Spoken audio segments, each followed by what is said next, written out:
Assalomu alaykum. Mamlakatimizda amalga oshirilayotgan keng ko'lamli islohotlarning uzviy davomi sifatida 2026-yil 1-apreldan milliy qonunchiligimizda bir qator muhim o'zgarishlar kuchga kiradi.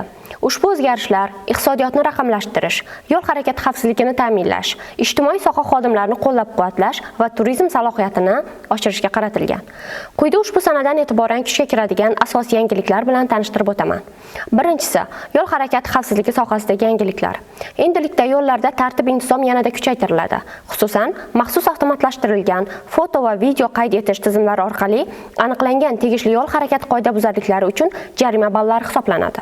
Shu bilan birga jarima ballarini transport vositasining mulkdori va undan ishonchnoma, sug'urta polisi yoki yo'l varaqasi asosida foydalanuvchi haydovchilar o'rtasida taqsimlash tartibi joriy etiladi.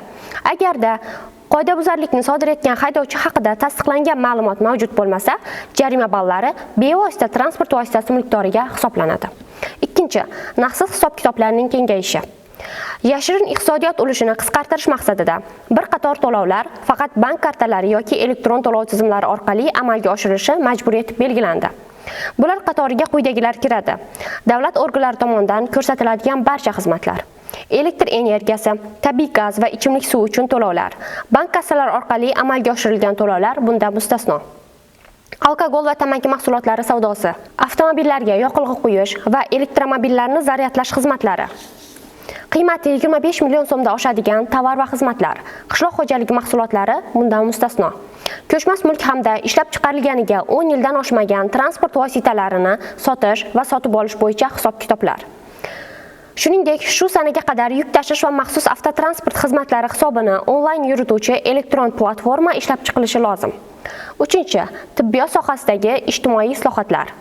Sog'liqni saqlash tizimi xodimlari uchun muhim yangilik shundan iboratki, davlat tibbiyot muassasalarining ish vaqti rejimi 5 kunlik ish haftasiga o'tkaziladi. Bunda muassasalarning uzluksiz ishlashini ta'minlash maqsadida bayram va dam olish kunlarida navbatchilik tizimi yo'lga qo'yiladi. Shuningdek, davlat xizmatlari uchun to'lovlar miqdori tibbiyot xodimlari uchun 2 barobar kamaytiriladi. To'rtinchi, turizm va tax-free tizimidagi qulayliklar. Xorijiy turistlarni jalb qilish va chakana savdoda shaffoflikni oshirish maqsadida tax-free tizimi takomillashtiriladi. Bunda respublikaning barcha xalqaro aeroportlarida qo'shilgan qiymat solig'i summasini qaytarish tizimi to'liq yo'lga qo'yiladi. Chet el fuqarolariga qo'shilgan qiymat solig'i summasini o'z xohishlariga ko'ra naqd pul shaklida qaytarib olish imkoniyati yaratiladi. Qo'shilgan qiymat solig'i qaytariladigan minimal xarid qiymati 300 ming so'm etib belgilanadi.